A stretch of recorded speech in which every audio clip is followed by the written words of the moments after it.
नमस्कार. श्री स्वामी समर्थ सर्वांना. आजच्या व्हिडिओमध्ये तुम्हा सगळ्यांचे खूप खूप स्वागत आहे. स्वामी तुम्हा सगळ्यांना कायम सुखी ठेव ही स्वामीचरणी प्रार्थना करते आणि आजच्या व्हिडिओला सुरुवात करते. तर आजचा व्हिडिओ असा आहे की आता 26 फेब्रुवारीला वार आहे बुधवार, तर त्या दिवशी आहे महाशिवरात्री. महाशिवरात्री असल्यामुळे बऱ्याच वेळा काय होतं की बऱ्याच महिलांकडून कळत नकळत चुका होतात. मग त्यावेळेस काय होतं की आपल्याकडून चुका झाल्यामुळे मग महाशिवरात्रीचं जरी आपण व्रत केलं, दिवसभर उपवास केला, महादेवाची सेवा केली, पूजा केली, तरी पण मग आपण जर काही कळत नकळत चुका झाल्या आपल्याकडून, तर त्याचं फळ मग आपल्याला मिळत नाही. त्यामुळं अशा कोणत्या गोष्टी आहेत की ज्या आपण त्या गोष्टींची काळजी घेतली पाहिजे. आणि मग उपवास करत असताना म्हणा किंवा पूजा करत असताना, मंदिरात जात असताना, त्याबद्दलची सगळी माहिती आपण आजच्या व्हिडिओमध्ये घेणार आहोत. तर व्हिडिओ शेवटपर्यंत नक्की बघा. व्हिडिओ आवडला तर व्हिडिओला लाईक करा, चॅनलवर नवीन असाल तर चॅनलला सबस्क्राईब करा. आता महाशिवरात्री आहे 26 फेब्रुवारी, वार आहे बुधवार, या दिवशी आहे. तर पंचांगानुसार 26 फेब्रुवारी 2025 रोजी चतुर्दशी तिथीचा शुभारंभ सकाळी 11:08 होणार आहे. तर 27 फेब्रुवारी सकाळी 8:54 हा जो तिथी आहे तर समाप्त होईल. तर या दिवशी, आजच्या दिवशी म्हणजेच की महाशिवरात्रीच्या दिवशी भगवान शंकराची पूजा करण्याला सगळ्यात जास्त महत्त्व दिले जाते. रुद्राभिषेक करणे, उपवास करणे किंवा उपवास केल्यामुळे काय होतं आणि आपण अभिषेक केल्यामुळं आपल्याला शुभ फळ मिळतं. भगवान भोलेनाथाची कृपा आपल्यावरती, आपल्या घरावरती राहते. तर आजच्या दिवशी मग भगवान शंकर आणि माता पार्वतीची पूजा केल्यास वैवाहिक जीवनामध्ये आनंद समृद्धी येते. तर या दिवशी रुद्राभिषेक करून मृत्युंजय मंत्राचा जप करून शिवलिंगावर जल अर्पण करून बेलपत्र अर्पण केले जाते. तर यामुळे भगवान शंकराची कृपा दृष्टी कायम राहते. तर आपण ज्यावेळेस पण कोणतीही सेवा म्हणा किंवा महादेवाची पूजा वगैरे करणार असेल तर त्यावेळेस मग काय करायचं आहे, ज्यावेळेस प्रदोष काळ असेल त्यावेळेसच मग पूजा करायची आहे. आता महाशिवरात्री असल्यामुळे आता आजच्या दिवशी काय करतात की या दिवशी ओम नमः शिवाय या मंत्राचा जप करतात. दिवसभर ज्यांना ज्या सेवा करणं शक्य होतं त्या सेवा करतात. रात्रभर जागरण करून शिवपुराणाचे पठण करतात, म्हणजेच की शिवलीलामृत जो ग्रंथ आहे त्याचे पठण करतात. आणि ज्यांना पूर्ण ग्रंथाचे पारायण वगैरे करणं शक्य होत नाही तर त्यांनी मग काय करायचं आहे, या ग्रंथामधील 11वा अध्याय पठण करायचा आहे.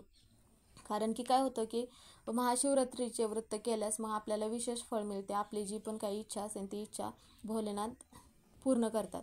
आता पंचामृताने अभिषेक करायचा आहे. आता पंचामृताने अभिषेक कसा करायचा आहे, तर अगोदर काय करायचं आहे, आता जर तुम्ही ही सेवा सकाळी करणार असाल किंवा मग सायंकाळी म्हणजेच की प्रदोष काळामध्ये जर सेवा करणार असाल तर त्यावेळेस काय करायचं आहे की आपली जी पण काही इच्छा असेल ती इच्छा मग भोलेनाथाला सांगायची आहे. आणि एक तांबण म्हणजेच की देवपूजेचं आपण ज्यावेळेस देवपूजा करतो जे ताट वगैरे घेतो ते ताट घ्यायचं आहे.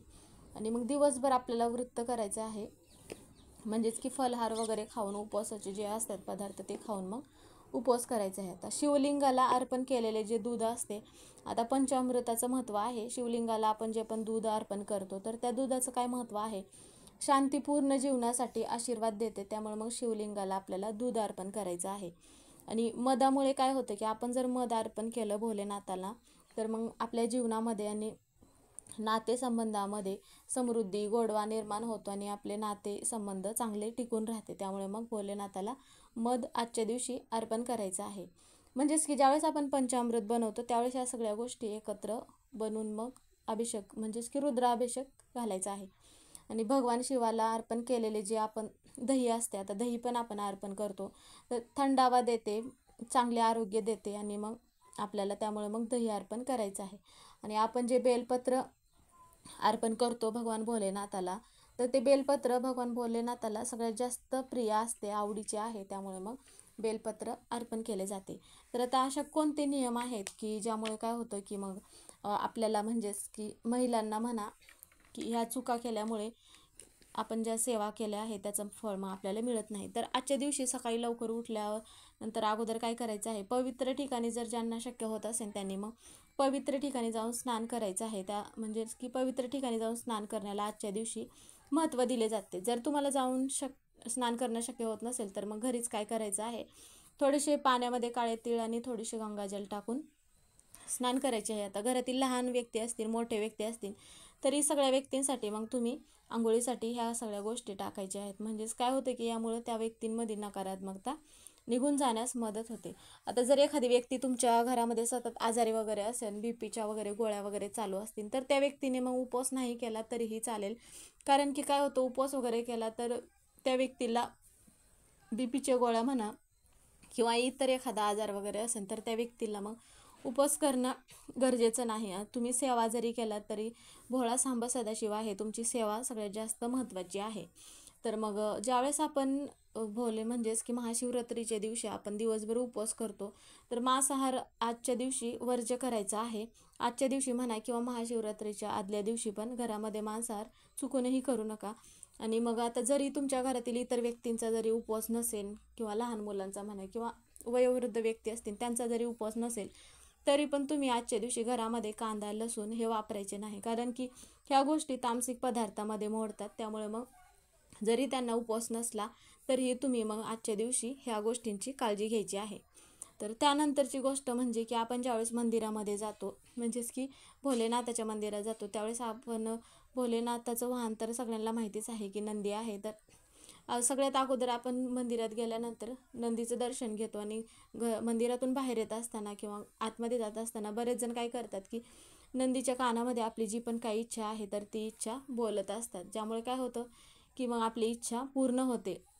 आणि मग त्याचप्रमाणे काय करायचं आहे की बेलपत्र हे आपण 3 पानांचेच अर्पण करायचं आहे. म्हणजेच की 2 पानांचं म्हणा किंवा अर्ध तुटलेलं आहे असं बेलपत्र तुम्ही अर्पण करू नका. जरी तुम्हाला 108 बेलपत्र नाही भेटले तरीही चालेल, पण किंवा एक जरी बेलपत्र भेटलं तरीही चालेल, पण ते 3 पानांचंच बेलपत्र आजच्या दिवशी अर्पण करायचं आहे.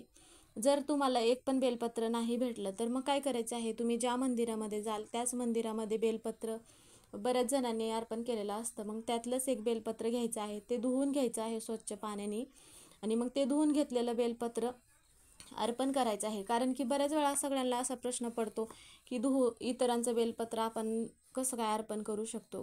तर कारण की काय होतं की बेलपत्र कधीही शिळे होत नाही. त्यामुळे मग तुम्ही धुवून जरी बेलपत्र अर्पण केलात तरी पण आपली सेवा मग मान्य होती. म्हणून मग तुम्ही इतरांचं बेलपत्र पण तुम्ही धुवून घेऊन अर्पण करू शकता. तर बेलपत्र अर्पण करत असताना कधी पण पालते बेलपत्र अर्पण करायचं आहे.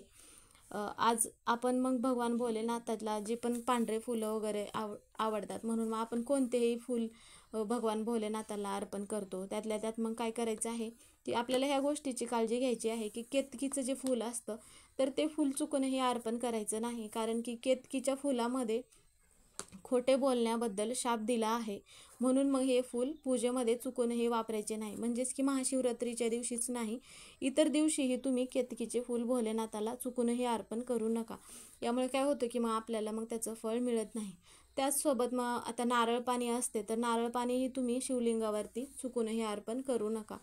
आणि मग त्याचप्रमाणे आजच्या दिवशी धोत्र्याचं फूल म्हणा, फळ म्हणा, हे तुम्ही मग अर्पण करू शकता. कारण की हे भोलेनाथाला सगळ्यात जास्त प्रिय आहे. तर आता काही भागांमध्ये काय होतं की उपवास सोडताना दही भात बनवून मग उपवास सोडला जातो, तर काही भागांमध्ये गोड पदार्थ बनवून उपवास सोडतात.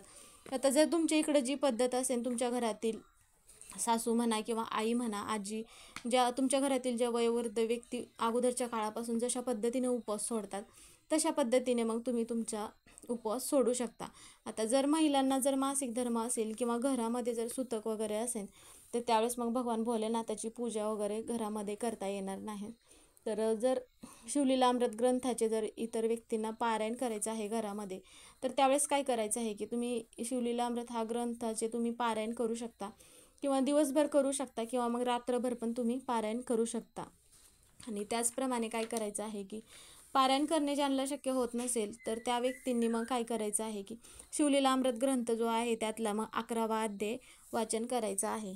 मग ज्यांना वाचन करणं वगैरे शक्य नसेल किंवा ज्यांच्याकडे ग्रंथ वगैरे नसेल तर त्यांनी मग काय करायचं आहे, यूट्यूबवर सर्च केला तरी तुम्हाला शिवलीलामृत 11वा अध्याय म्हणून हा व्हिडिओ तुमच्या पुढे आल्यानंतर तुम्ही मग तो व्हिडिओ ऐकलात तरीही चालेल.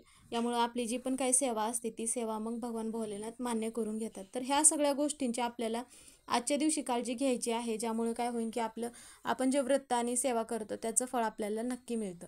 तर आजचा व्हिडिओ इथेच संपला. व्हिडिओ पूर्ण बघितल्याबद्दल धन्यवाद. ओम नमः शिवाय.